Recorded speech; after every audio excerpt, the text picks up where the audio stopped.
በመካከለኛው ምስራቅ ለወራት ሲያጓራ የሰነበተው የጦርነት ነጎድጓድ አሁን ደግሞ አቅጣጫው ወደ አስፈሪና አጥፊ የምጣኔ ሀብት ውጊያ እየተቀየረ ነው። የቀጠናውንና የመላው ዓለምን ትኩረት ከፍተኛ ፍርሃት ውስጥ የጣለው የቅርብ ጊዜው የዋሽንግተን ውሳኔ ቀድሞውንም ቢሆንም በፖለቲካ ማዕበል በሚናወጠው የምድራችን የንግድ ስርዓት ላይ ሌላ ተጨማሪ የጭንቅ እሳት አጭሯል። በወታደራዊ ኃይል ሊደመደም ያልቻለ ውጥረት ዓለም አቀፍ የመዋለ ነዋይ የነዳጅና የንግድ መስመሮችን ባናጋ መልኩ ወደ ተወሳሰበ የምጣኔ ሀብት ጦርነት ተሸጋግሯል። የአሜሪካው ፕሬዝዳንት ዶናልድ ትራምፕ ከትላንት በስቲያ ባስተላለፉትና የመላው ዓለም የዜና አውታሮች በተቀባበሉት ጠንከር ያለ መልእክት ለአስርተ ዓመታት በማዕቀብ ስትበጠስ ስለቆየችው ኢራን አዲስና እጅግ አጥፊ የሆነ የምጣኔ ሀብት ጦርነት አውጀውባታል። ትራምፕ በይፋዊ የማህበራዊ ትስስር ገጻቸው ላይ ባሰፈሩት ወጣ ያለ ማስጠንቀቂያ ለኢራን ማንኛውንም አይነት የመሸሸጊያ ጓዳ፣ የመተንፈሻ ቀዳዳ የሚሰጥ ወይም ድጋፍ የሚያደርግ የትኛውም ሀገር ላይ እስካሁን ተሰምቶና ታይቶ የማይታወቅ እጅግ አስፈሪና አውዳሚ የምጣኔ ሀብት መገለልና ቅጣት ይጣላል ሲሉ ዝተዋል።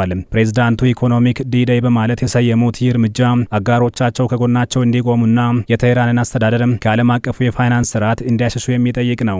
የትራምፕ የቁጣ ማዕበል የተነሳው አሜሪካ ከእስራኤል ጋር በማበር በኢራን ላይ የከፈተችውና 5 ወራትን የተሻገረው ጦርነት ወደ መጨረሻ እልባት መድረስ ባለመቻሉ በዋሽንግተን በኩል የተፈጠረውን ከፍተኛ የፖለቲካና የስትራቴጂ ውጥረት ተከትሎ ነው። በአካባቢው የተቀጣጠለው የጦርነት ወላፈን የበርካታ ንጹሐንን ሕይወት ከመቅጠፉን ባሻገር በዓለም አቀፉ የንግድና የኃይል መስመር ላይ ከፍተኛ ስጋት ደቅኗል። በተለይ ኢራን በዓለም አቀፍ ደረጃ የሚጓጓዘውን የነዳጅ ምርት 1/5 የሚያስተናግደውንና እጅግ ወሳኝ የሆነውን የሆርሙዝ የባህር ወሽመጥ ለመዝጋትና የማጓጓዝ ሂደቱን ለመግታት ያሳየችው ወታደራዊ አቅም የዓለም አቀፍ የነዳጅ ገበያውን ከመሰረቱ ያወከና ታላላቅ ሀገራትን ሳይቀር እንቅልፍ የነሳ ጉዳይ ሆኗል። ምንም እንኳን ቀደም ሲል በዋሽንግተንና በቴህራን መካከል ታላቅ ተስፋ ተጥሎባቸው የተካሄዱት 2 የተኩስ አቁም ስምምነቶች የባህር ላይ ንግድ ፍሰቱን ለማስቀጠል አልመው የነበረ ቢሆንም ሁለቱም ስምምነቶች በአጭር ጊዜ ውስጥ አየር ላይ በነው ቀርተዋል። እስራኤልም ብትሆንም ከተወሰኑ የውጊያ አውድማዎች እግሯን ተሰብስብ እንጂ የጦርነቱ እቶን አሁንም እንደጋለ ነው። ትራምፕ በጦርነቱ መጀመሪያ ላይ ያስቀመጧቸው የኢራንን የኒውክሌር መርሃ ግብር ሙሉ በሙሉ ማፍረስ፣ የቀጠናውን ስጋት መቀነስና የቴህራንን ሃይማኖታዊ አገዛዝ ለውጥ ማፋጠን የሚሉት ዋና ዋና ዓላማዎች አለመሳካታቸው ወደዚህ እጅግ አደገኛና አስገዳጅ የምጣኔ ሀብት ጦርነት እንዲሸጋገሩ እንዳደረጋቸው የፖለቲካ ተንታኞች ይናገራሉ። በዋሽንግተን በኩል የሚታየው ቅራኔና መወዛገብም የሁኔታውን አስቸጋሪነት ያሳያል።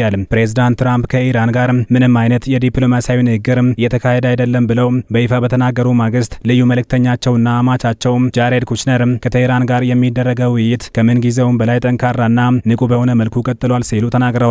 ይህ በነጩ ቤተ መንግስት የሚታየው ያልተጠበቀ ተቃርኖ የአሜሪካ አስተዳደር በመካከለኛው ምስራቅ እያጋጠመው ያለው ውድቀት የፈጠረበትን መደናገጥና የስትራቴጂ ቀውስ ቁልጭ አድርጎ የሚያሳይ እንደሆነ ይነገራል።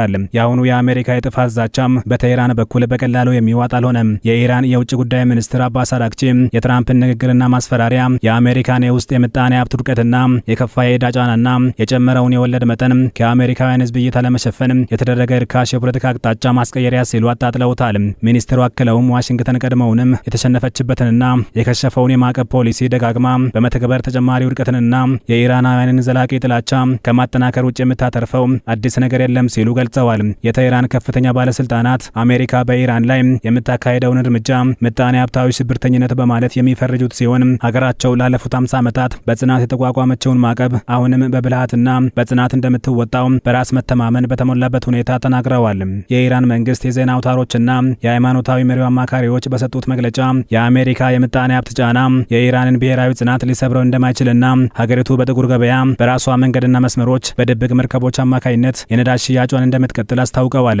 ኢራን የደቀነችው የመቋቋም አቅም ዋሽንግተን የያዘችውን የኃይል እርምጃ አዳክሞታል። በዚህ የሀገሪቱ ፍጥጫና የቃላት ጦርነት መካከል የትራምፕ የዛቻ ቀስት ባልተገመተ ሁኔታ የዋሽንግተን የቅርብ ወዳጆችና ዓለም አቀፍ የንግድ አጋሮች ላይ ያነጣጠረ ይመስላል።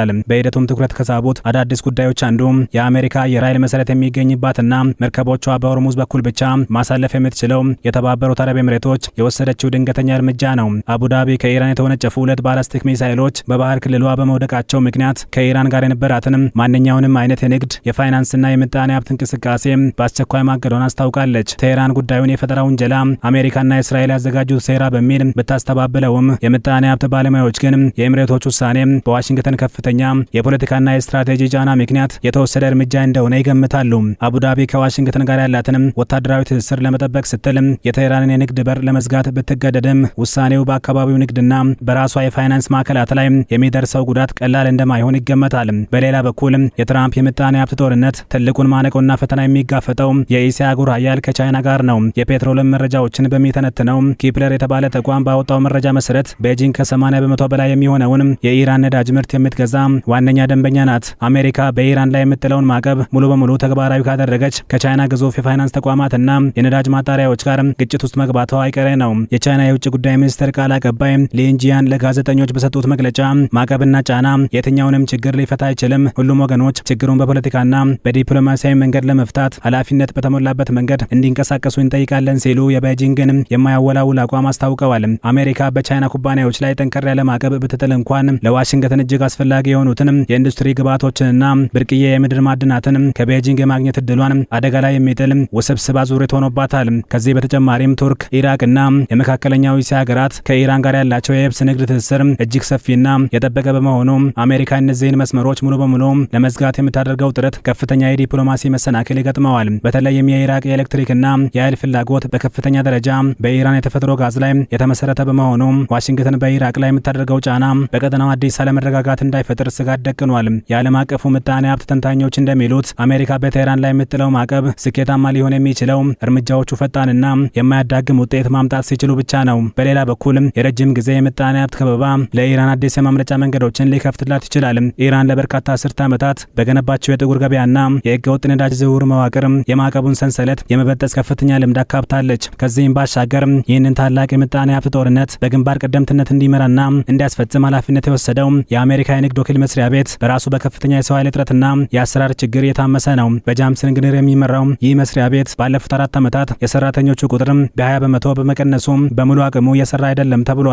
ተቋሙ በመላው ዓለም አዳዲስ የታሪፍ ፖሊሲዎችን ለመቅረጽ አዳዲስ የንግድ ምርመራዎችን ለማካሄድና የህግ መሰረት ለመጣል በሚጥርበት በዚህ ወቅት የሰራተኞች ቁጥር ማነስና የጊዜ እጥረት ስራዎቹ ጥራት የጎደላቸውና ለሀገሪቱ አቃቢያነ ህግና ለጸረ ትራምፕ ፖሊሲ አራማጆች የተጋለጡ እንዲሆኑ አድርጓቸዋል። አንዳንድ መረጃዎች እንደሚያሳዩት ተቋሙ በደረሰበት የባለሙያዎች እጥረትና በጥድፊያ በሚያወጣቸው ሪፖርቶችና ለውጭ ሀገራት ባለስልጣናት በሚጽፋቸው ይፋዊ ደብዳቤዎች ላይ የጾታ የማዕረግና የቁጥር ስህተቶችን ሳይቀር በመስራት የአደባባይ መሳለቂያ ሆኗል የተባለ ነው። ይህ በዲፕሎማሲያዊ ወታደራዊና ምጣኔ ሀብታዊ መስኮች የሚታይ ውጥረት በመካከለኛው ምስራቅ ብቻ ሳይሆን በመላው ዓለም አቀፍ ገበያ ግዙፍ የስጋት ደመና ፈጥሯል። የነዳጅ ዋጋ መናወጥ፣ የጭነት መርከቦች ዋስትናና የዓለም አቀፍ አቅርቦት ሰንሰለት መስተጓጎል የዋጋ ንረትን በመጨመር የዓለምን ህዝብ የዕለት ተዕለት ኑሮ እየፈተነው እንደሚገኝም ተንታኞች ይናገራሉ።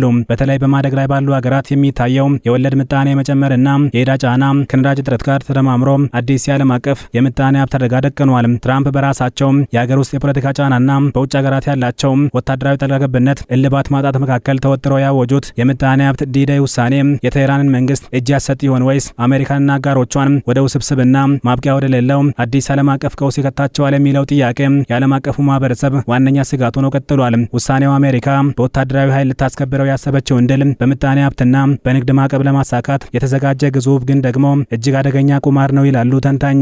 ኢራን ለ10 ዓመታት በማዕቀብ ውስጥ አሳልፋ የራሷን የመከላከያ መንገድ በመቅረጿ ብሎም የቻይና እምቢተኝነትና የዋሽንግተን የንግድ ተቋማት ውስጣዊ ድክመት ተደማምረው አዲሱ ፖሊሲ ፍሬ ያፈራል ወይስ አሜሪካን ከወደፊቱ የዓለም የንግድ መድረክ ያገላታል የሚለው ሌላኛው ጥያቄ ሆኗል። ያለፉት 5 ወራት የጦርነት ታሪክ እንደሚያሳየው በኃይልና በጫና የሚደረጉ ሙከራዎች ወደ አዲስ የዓለም አቀፍ ቀውስ ከመምራት ባለፈ ሰላምን አላሳዩም። የትራምፕ የምጣኔ ሀብት ጦርነትም ቢሆን የነዳጅ ገበያውን በማናጋት አጋር ሀገራትን በማስቀየምና አዳዲስ የሀገራት ህብረቶችን በመውለድ ረገድ የሚፈጥረው ክፍተት ከሚያስገኘው ስትራቴጂካዊ ውጤት ይልቅ እጅግ ሚዛን የሚደፋ ሊሆን እንደሚችል ተንታኞች ስጋታቸውን ይገልጻሉ።